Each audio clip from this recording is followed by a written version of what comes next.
Hey everybody, it's Jimmy from the DIY and Digital, and I've got a quick preview of what's coming up this week and next week. First of all, let's talk about the 500 subscriber contest. I am really close. I think at the time of recording this video, I am less than 10 subscribers away. So if you haven't already entered, head over to this video right here that I'm linking right up here at the top, and it's also in the description below, and it'll give you the full rules on how to enter. You do have to be a subscriber to enter the contest. So this Monday we have our Arduino Streetlights tutorial. I'll show you how to build a circuit for Arduino Automatic Street Lights.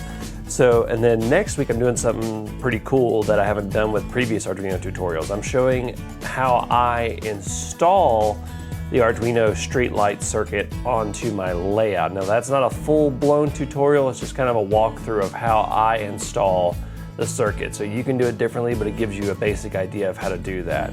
And then the following week, I have had a few of you ask about it, and so I'm going to go ahead and show you how I install infrared sensors on my layout. And I'm doing that on existing tracks, so no new track. I'm showing you how I get those infrared sensors in on track that I've already laid and completed scenery around.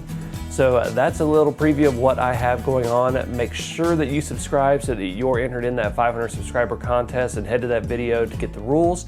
Until next time, I'm Jimmy from the DIY and Digital. Happy railroading.